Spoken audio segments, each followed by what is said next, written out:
MLA election में JDS से हुमनाबाद से किसको मिलने वाली है टिकट? क्यों भरोसा है मेरे हाईकमान पे, इंशाल्लाह ज़रूर मुझे ही टिकट मिलेगा। अभी यहाँ की जनता का एक मकसद है, पार्टी हटाओ हुमनाबाद बचाओ। उनमें ये कोई फिक्र नहीं है पब्लिक की, आवाम की। उनको खाली एक ही फिक्र है, इलेक्शन कैसा जीते। अभी हमारे दो भाई एमएलसी है, मैं एमएलए हूँ, अभी एमपी बनाऊँगा मैं। अभी उनका एक ही मकसद है, मैं राजा बली, बाहुबली, चाणक्य, युवा रत्ना, यही है उनका। खाली मैं पना फ़खर घुमंड। हमने कहा ना, राजशेखर पटेल जी ने तो कहा 31,000 वोट से जीता हूँ, इंशाल्लाह मैं 32,000 वोट से जीतूंगा। बल्कि इससे पहले भी कहा, अभी भी कह रहा हूँ आपको, इंशाल्लाह ज़रूर। क्या हकीकत में सीएम इब्राहिम साहब के बेटे जो सीएम फैज साहब को क्या टिकट मिल रही है? बेंगलुरु से 750 किलोमीटर दूर से आकर ये अवाम का क्या भला करेंगे, क्या खिदमत करेंगे। डॉक्टर सिद्धू पाटिल साहब भी है, परसों देखने में आया कि उनके बर्थडे में हज़ारों की तादाद में अवाम शामिल थे। ऐसा कुछ भी नहीं। वो जो पब्लिक वहाँ पर आई थी उससे 2 गुना बढ़ के उनके पास 10,000 पब्लिक, हमारे पास 25,000 पब्लिक आएंगे इंशाल्लाह। हम भी अगर बर्थडे करेंगे, नाचने गाने वालों को बुलाएंगे तो पब्लिक हमारे पास भी आएगी खाने के लिए। ऐसा कुछ भी नहीं है। यानी सिद्धू पाटिल साहब को चाहने वाले लोग नहीं थे वो? अरे चाहने वाले, मैं क्या बोल रहा हूँ आपको, अभी हमको भी चाहने वाले वही लोग हैं, उनको भी चाहने वाले हैं। और जब डब्बा खोलेंगे, जब मालूम होगा किसको वोट डालेंगे, किसको वोट नहीं डालेंगे। अब्दुल रहमान गोरे साहब कांग्रेस या बीजेपी भी ज्वाइन कर सकते हैं, ऐसा अवाम से सुनने में आ रहा। तो आइए 9 कैंडिडेटों में से किसी को भी लोकल वालों को दियो, हम उनका काम करने तैयार है। अवाम कह रही है 750 किलोमीटर दूर से आकर उन्हें जीतेंगे भी, तो फिर जाएंगे बेंगलुरु। तो हम क्या बेंगलुरु जाकर उनसे काम लेना? ये ऐसा होने वाला नहीं है। लोग वेलकम टू PNN 24 न्यूज़। मैं हूँ गयासुद्दीन। आज इस वक्त हम हुमनाबाद शहर में जो हमारे साथ में मौजूद हैं जो अब्दुल रहमान गोरे साहब, तो हम उनसे जानना चाहेंगे कि आने वाले असेंबली इलेक्शन में, एमएलए इलेक्शन में जेडीएस से हुमनाबाद से किसको मिलने वाली है टिकट? क्योंकि हम आवाम से ये भी सुनने में आ रहा है कि जेडीएस से सीएम इब्राहिम साहब के बेटे जो सीएम फैज साहब हैं उनको टिकट कंफर्म हो गई बोलकर। तो हम आपको बताना चाहेंगे जो अब आज हमारे साथ में जो मौजूद हैं जो अब्दुल रहमान गोरे साहब, जो पिछले 28 सालों से हुमनाबाद से जेडीएस से जो आवाम के बीच रहकर जो आवाम की खिदमत करते आ रहे हैं, क्योंकि 4 मरतबा काउंसलर भी रह चुके हैं। तो हम उनसे जानना चाहेंगे कि क्या हकीकत में सीएम इब्राहिम साहब के बेटे जो सीएम फैज साहब को क्या टिकट मिल रही है? तो हम ये भी आवाम में ये भी जान रहे कि अब्दुल रहमान साहब को अगर जेडीएस पार्टी से टिकट अगर नहीं मिली तो अवाम ये भी सुनने में आ रहा है अवाम से कि वो अब्दुल रहमान गोरे साहब कांग्रेस या बीजेपी भी ज्वाइन कर सकते हैं, ऐसा अवाम से सुनने में आ रहा है। तो आइए जानेंगे कि किसी की हकीकत क्या है। तो सर, हमारे चैनल में आपका बहुत बहुत स्वागत है। तो हमें सुनने में आ रहा है बाहर से कि हुमनाबाद से असेंबली इलेक्शन में यानी एमएलए इलेक्शन में सीएम इब्राहिम साहब के बेटे जो सीएम फैज साहब को टिकट कंफर्म हो रही बोल के, तो ये कहाँ तक सही है और किसको मिलने वाली टिकट है? शुक्रिया जो आप अपना कीमती वक्त हमें दिए हैं। ये अभी तक कोई भी जो कह रहे हैं सीएम फैज साहब को मिल रहा टिकट फाइनल है, ये अभी ऐसी कोई बात नहीं, किसी को भी फाइनल नहीं हुआ। यहाँ पर टोटल उम्मीदवार 9 हैं हुमनाबाद प्रॉपर लोकल के, और लोग ये कह रहे हैं कि बेंगलुरु से 750 किलोमीटर दूर से आकर ये अवाम का क्या भला करेंगे, क्या खिदमत करेंगे। यहाँ पर हमने 28 साल से इस पार्टी के बीच में रहकर अभी तक ईमानदारी से काम करते हुए आ रहे हैं। हमें पूरा यकीन है, भरोसा है। एक 10-12 दिन पहले हमने बेंगलुरु गए थे, हमारे हाईकमान कुमार स्वामी देवेगौड़ा साहब ने कहे हम 15 दिन के बाद सबको बुलाए, सभी का ओपिनियन लिए, पूरे जितने भी हमारे पास कैंडिडेट उम्मीदवार हैं सभी का ओपिनियन लिए उन्होंने कहा कि अभी हम पूरा तुम्हारे जानकारी लेंगे, इंटेलिजेंसी रिपोर्ट भेजेंगे पूरा वहाँ से, पूरा यहाँ से लोगों को वाच करेंगे कौन कैंडिडेट सूटेबल है, कौन क्या कर रहा है, कौन क्या करने वाला है, किसको दिए तो सटा तो हुमनाबाद में। हमारे हाईकमान सोच रहे हैं इसके बारे में। अभी ये आपको जो कहा है सीएम फैज को जो फाइनल हुआ, फाइनल नहीं हुआ। बिल्कुल हमें पूरा यकीन है, पूरा भरोसा है हमारे हाईकमान पर, कुमार स्वामी देवेगौड़ा सीएम इब्राहिम के ऊपर। वो मुझे ही टिकट देंगे, ऐसा जो वो कह रहे हैं ये गलत है। और उनको अगर वाकई कौम की खिदमत करना है, बेंगलुरु में भी बहुत है सीट, शामराजपेट में ठहर सकते हैं। हमारे हाईकमान में कहा हमने शामराजपेट ठहर, बोले हेब्बाड़ में ठहर सकते हैं, शिवाजी नगर में ठहर सकते हैं, कोलार में ठहर सकते हैं, मैसूर में ठहर सकते हैं, चंगपटना से ठहर सकते हैं। उनको कहीं बहुत जगह है ठहरने के लिए करीब, वहाँ पर रायचूर से ठहर सकते हैं, गुलबर्गा से ठहर सकते हैं। ये हुमनाबाद ही क्यों ये कर रहे हैं उन्होंने? क्योंकि हमने 2013 में भी टिकट मांगा था, हमारे हाईकमान ने मुझे आश्वासन दिया इनको जिता कर लो, नसीमुद्दीन पटेल साहब को जिता कर लाओ, हमें तो हमारी गवर्नमेंट आएगी, आपको कोई अध्यक्ष बनाएंगे। फिर हम नसीमुद्दीन पटेल साहब 45,000 वोट लेके डिप्यूटेड हो गए। फिर उसके बाद 2018 में फिर नसीम पटेल साहब ठहरे, फिर वहाँ से उन्होंने 31,000 वोट लेकर डिप्यूटेड हो गए। हमारे हाईकमान, हमारी गवर्नमेंट आई, हमारे हाईकमान को मौका नहीं मिला, थम्पिंग मेजॉरिटी नहीं आई। वो गवर्नमेंट आने के बाद किसी को भी चेयरमैन नहीं बनाया बोर्ड का। इंशाल्लाह हम कह रहे हैं कि हमें अभी टिकट दे दो, हम जीत कर आएंगे। लोगों के बीच में हैं, क्योंकि यहाँ पर हमारी मेहनत का रंग लाएगी ज़रूर इंशाल्लाह। हमारे साथ वर्कर है, हमारे पूरी टीम है बड़ी, हमारे जितने चाहने वाले फुल है। आप बोल रहे हैं कि टिकट मेरे को ही मिलती है, तो क्या इससे किस कॉन्फिडेंस से बोल रहे हैं कि आपको जेडीएस से टिकट मिलेंगे? क्योंकि मैं पार्टी का ईमानदारी से काम कर रहा हूँ, करते आया हूँ और करता रहूँगा इंशाल्लाह। क्योंकि लोग ये जहाँ तक कह रहे हैं सीएम इब्राहिम साहब को कि फरजंद साहब को मिला है टिकट, या अभी किसी को नहीं मिला, मेरे को मिलता 100 में भरोसा है। मुझे 100% भरोसा है मेरे हाईकमान पे, इंशाल्लाह ज़रूर मुझे ही टिकट मिलेगा। जो लोग फिर आप ये कहे कि कोई कह रहा है कांग्रेस में जाएंगे, कोई कह रहा है बीजेपी में जाएंगे। हमें अगर जाना है तो पहले ही जाते थे। क्यों? हमें पार्टी में 4 बार हमारी पार्टी से जनता हमें जिताई, 4 बार काउंसलर बनाई। हम लोगों के बीच में काम करते आ रहे हैं ईमानदारी से, क्योंकि मेराज पटेल साहब, हमारे दस्तगीर साहब हमें लीडर बनाए हैं। हम उनके तरफ से, मेरे बड़े भाई दस्तगीर भाई साहब मुझे लीडर बनाए हैं। कंटिन्यू मैं यही पार्टी में रहूँगा।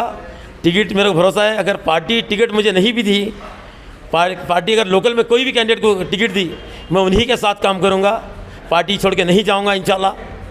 तो आप बोल रहे हैं कि लोकल में किसी को भी अगर टिकट मिला तो उनके साथ काम करने के लिए तैयार हैं। सीएम इब्राहिम साहब के बेटे सीएम फैज साहब को भी अगर टिकट मिलेंगे तो उनका साथ देने के लिए तैयार हैं आप?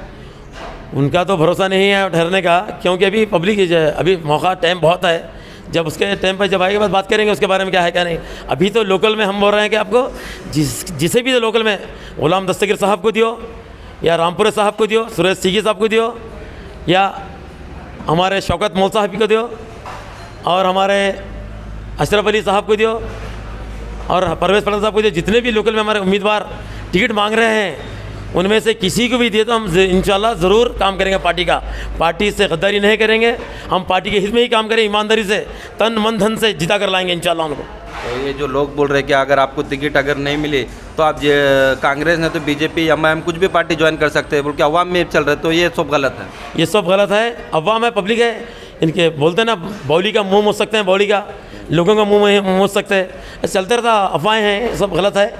हम कहीं पार्टी छोड़ कहीं नहीं जाएंगे इंशाल्लाह, पार्टी में रहेंगे, टिकट लेंगे, जीतेंगे इंशाल्लाह।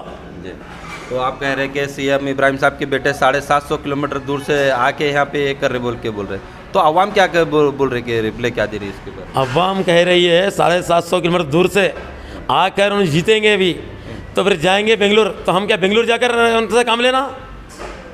ये ऐसा होने वाला नहीं है। लोकल में जो आदमी है, लोकल में जो रहना, सबके बीच में रहने वाला है, वही उन्हीं लोगों को वो जीतेगा, काम करेगा या रहेगा।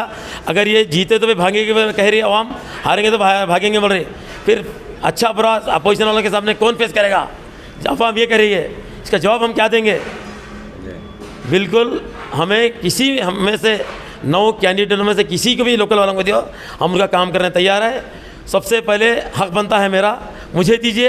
अगर मुझे नहीं देंगे, मेरे बड़े भाई साहब गुलाम दस्तगीर साहब है, उनको दियो, उनको नहीं दिए, दूसरे 9 कैंडिडेट में किसी को भी देंगे तो इंशाल्लाह मैं तन मन धन से काम करूँगा, इंशाल्लाह उनको जिता कर लाऊँगा। जी, तो आपको क्या लगता है कि सीएम इब्राहिम साहब के बेटे जो 750 किलोमीटर यानी बेंगलुरु से हुमनाबाद ही क्यों पसंद करें उन्होंने आके ठहरने के लिए? अभी भाई उनको क्या है, लोकल में कोई बोला होगा आप ठहरो साहब यहाँ पर, बोल के चाहने वाले हैं ना, उनके भी चाहने वाले हैं लोग, मगर चाहने वाले बहुत कम रहते हैं, वोट डालने वाले कम रहते हैं, चाहने वाले ज़्यादा रहते हैं। जब वोट डालने का वक्त आए तो सब भागना पकड़ते, कहीं कांग्रेस कहीं बीजेपी, सब दंड के मुकाबला करने वाला चाहिए हुमनाबाद में, लोकल में, क्योंकि यहाँ 2 एक से बढ़कर एक पार्टी लोग हैं। अभी यहाँ की जनता का एक मकसद है, पार्टी हटाओ, हुमनाबाद बचाओ, यही चल रहा है हुमनाबाद में। अभी कांग्रेस बीजेपी को हटाओ, जेडीएस को जिताओ बोल के चल रहा है। इंशाल्लाह जेडीएस यहाँ पर जीतेगी, अच्छे अक्षर से जीतेगी इंशाल्लाह, मुझे पूरा जनता पे भरोसा है, इंशाल्लाह हम जीतेंगे ज़रूर। तो आवाम पाटिल हटाओ हुमनाबाद बचाओ ऐसा क्यों कह रहे हैं? इसलिए कह रही है कि ये लोग डेवलपमेंट के बारे में आज तक उनको कोई फिक्र नहीं, खाली अपना डेवलपमेंट चाहते हैं लोग। इलेक्शन आते ही नोट देंगे, वोट लेंगे, उनका यही एक ही मकसद है। उन्हें कुछ नहीं, डेवलप करना, रोडें बनाना, नालियाँ बनाना, लोगों के रोज़गार, बेरोज़गार को रोज़गार के देना, उनमें ये कोई फिक्र नहीं है पब्लिक की, आवाम की। उनको खाली एक ही फिक्र है, इलेक्शन कैसा जीते। अभी हमारे 2 भाई MLC है, मैं MLA हूँ, अभी MP बनाऊँगा मैं। अभी उनका एक ही मकसद है, मैं राजा बली, बाहुबली, चाणक्य, युवा रत्ना, यही है उनका। खाली मैं पना, फ़ख्र घमंड अल्लाह ताला को पसंद नहीं है। एक दिन ये ख़त्म हो जाएगा इंशाल्लाह, वो दिन करीब है। आप कह रहे हैं कि पाटिल परिवार में कुछ डेवलपमेंट नहीं। अगर डेवलपमेंट नहीं रहता तो फिर इतने सालों से कैसा जीतते आ रहे हो उन्होंने? अरे भाई, इनके सामने कोई मजबूत दावेदारी नहीं, मजबूत कैंडिडेट नहीं ना। अभी यहाँ पर अमनाबाद में जैसा कि हमारे मरहूम मेहराजुद्दीन पटेल साहब ने 94 में जीता, 99 तक उन्होंने जीत कर मंत्री भी बने। अच्छा अवाम का काम करे, यहाँ पर पानी का, यहाँ पर रोडों का, नालियों का, हर वो काम करे, बस स्टैंड का काम करे। यहाँ पे बल्दिया का, बेहतरीन बल्दिया की नई ऑफिस बनाया उन्होंने। यहाँ पर जितने भी काम नहीं किया पाटिल परिवार ने, वो मेहराजुद्दीन साहब ने किया। क्या क्या किया मेहराजुद्दीन पटेल साहब ने कारंजा डैम से हुमनाबाद, बड़ा हलीखेत, चिड़गुप्पा, तो नंदगांव, हुड़गी, ये पानी यहाँ पर हुमनाबाद में इतनी किल्लत थी पानी की। यहाँ पर पानी के लिए लोग बच्ची देने डरते थे, कोई रिश्ता नहीं करते थे। यहाँ पर तुम्हारे गांव में पानी नहीं है, बल्कि 8-8 दिन तक पानी नहीं आता। लोग जंगल जाके, बोली जाकर, यानी हुमनाबाद से 4-5 किलोमीटर दूर से पानी लाते थे। वो पानी की पूरी तकलीफ दूर करे मेहराजुद्दीन पटेल साहब। हुमनाबाद में बस स्टैंड नहीं था, छोटा बस स्टैंड था, बहुत बढ़िया बस स्टैंड बनाया मेहराजुद्दीन पटेल साहब। म्यूनसिपलिटी पुरानी थी, सराय में थी, वहाँ से बढ़िया म्यूनसिपलिटी बनाया उन्होंने। यहाँ के रोडों का डेवलपमेंट उन्होंने भी किया। एक नंबर जो काम किया ये ज़िले के अंदर, स्टेट कर्नाटक में, वो है मरहूम मेहराजुद्दीन पटेल साहब। पाटिल परिवार भी, MLA साहब भी बनाए ना रोड परसों हाल में। अरे ये तो थूक पालिश की है भाई। पौंडी से अच्छे पुख्ता जो रोड बनाए हैं वो है मेहराजुद्दीन पटेल साहब। उनका जो कारनामा था, जो डिवाइडर पे झाड़ा लगाए, उन्होंने खुद अपने हाथों से पानी डाला। वो जो काम किया कोई नहीं किया आज तक वैसा काम। इंशाल्लाह हम भी उन्हीं के शागिर्द हैं, हम भी इंशाल्लाह वैसे ही काम करेंगे, उनके बताए रास्ते पे चलेंगे। मुझे पूरा यकीन है हाईकमान मुझे टिकट देगी, मैं जीत कर आऊँगा। जनता पे मुझे भरोसा है, बहुत बहुत भरोसा है, उम्मीद है मुझे, मेरी हाईकमान मुझे टिकट देगी, मैं जीत के आऊँगा इंशाल्लाह जनता दल से। कितने हज़ार लीड से जीतेंगे आपको अगर टिकट मिले? हमने कहा ना, राजशेखर पटेल जी ने तो कहा 31,000 वोट से जीता हूँ, इंशाल्लाह मैं 32,000 वोट से जीतूंगा। बल्कि इससे पहले भी कहा, अभी भी कह रहा हूँ आपको, इंशाल्लाह ज़रूर 32,000 लीड से जीतूंगा। उसके बीच में अभी डॉक्टर सिद्धू पाटिल साहब भी है, परसों देखने में आया कि उनके बर्थडे में हज़ारों की तादाद में अवाम शामिल थे। तो ये उनको भी लोग चाह रहे, और हो सकता है वो भी आए, तो फिर कैसा? देखिए, खाने के लिए, नाचने गाने बजाने के लिए अगर देखना है अवाम को क्या चाहिए, आज के डेट में अवाम पूरी बेकार है। क्योंकि रोज़ी रोज़गार पे नहीं, यहाँ की अवाम, यहाँ के डेवलपमेंट है ना अहमदाबाद में, लोग बेकार है, वो लोग। और हमारे जितने भी ये लोग गायकार, ये हीरो लोग को जो बुलाए, उनको देखने के लिए लोग आए, इनको मिलने के, इनको वोट डालने के लिए नहीं है जनता। हो वही जनता हमें बोला हमारे पास आएगी, वो ऐसा कुछ भी नहीं। वो जो पब्लिक वहाँ पर आई थी उससे 2 गुना बढ़ के उनके पास 10,000 पब्लिक, हमारे पास 25,000 पब्लिक आएंगे इंशाल्लाह। हम भी अगर बर्थडे करेंगे, नाचने गाने वालों को बुलाएंगे, तो पब्लिक हमारे पास भी आएगी खाने के लिए, ऐसा कुछ भी नहीं है। यानी सिद्धू पाटिल साहब को चाहने वाले लोग नहीं थे वो? अरे चाहने वाले, मैं क्या बोल रहा हूँ आपको, अभी हमको भी चाहने वाले वही लोग हैं, उनको भी चाहने वाले हैं। और जब डब्बा खोलेंगे, जब मालूम होगा किसको वोट डालेंगे, किसको वोट नहीं डालेंगे, पता चलेगा जब। तो अभी हुमनाबाद की आवाम को क्या मैसेज देना चाहेंगे? हुमनाबाद की अवाम को ये मैसेज देना चाह रहा हूँ, जो भी मेरे चाहने वाले हैं, जो भी हमारे जनता दल के जितने भी वोटर्स हैं, उनको बहुत बहुत तहे दिल से मैं उनका शुक्रगुजार हूँ, जो इस बार कह रहे हैं कि जनता दल को हम जिताएंगे। बल्कि हम उनको बहुत बहुत शुक्रिया, उनका बहुत बहुत तहे दिल से शुक्रिया अदा करते हैं, क्योंकि वो हमें भरोसा है, पूरा यकीन है पूरे अवाम के ऊपर, हुमनाबाद तालुके की, वो जनता दल को जिताएंगे। क्योंकि यहाँ पर नया फेस, नया चेहरा देखना चाह रहे हैं। क्योंकि अभी तक बहुत बार देखे, 4 बार राजशेखर पटेल साहब को जिता कर लाए, उससे पहले उनके वालिद साहब को 4 मरतबा जिता कर लाए। अभी चाह रही है अवाम नया फेस चाहिए, पाटिल परिवार नहीं चाहिए। यहाँ पर कह रहे हैं कि गोरे भाई चाहिए। इंशाल्लाह हम ज़रूर जीतेंगे। Thank you. तो ये थे हमारे साथ में अब्दुल रहमान गोरे साहब। तो ये कह रहे हैं कि जेडीएस की टिकट हुमनाबाद से जो एमएलए की टिकट है वो अब्दुल रहमान गोरे साहब को ही मिलेंगे, ऐसा कह रहे हैं। और अब्दुल रहमान गोरे साहब सीएम इब्राहिम साहब के जो फर्जन को लेकर ये भी कह रहे हैं कि अगर 750 किलोमीटर दूर से वो आएंगे तो जीतेंगे, ऐसा वो ये कह रहे हैं कि अवाम कह रहे हैं, ये बोल रहे हैं 750 किलोमीटर दूर से सीएम इब्राहिम साहब बेंगलुरु से आके ठहरेंगे और जीतेंगे भी, जीत कर बेंगलुरु को जाएंगे। तो अवाम क्या बेंगलुरु जाएंगे? इस तरीके की बात वो अब्दुल रहमान गोरे साहब कर रहे हैं। तो आइए देखते हैं कि आने वाले दिनों में क्या होता है। तो इसी तरह के न्यूज़ देखने के लिए बने रहिए इंडियन न्यूज़ PNN 24 न्यूज़ पे। Thank you.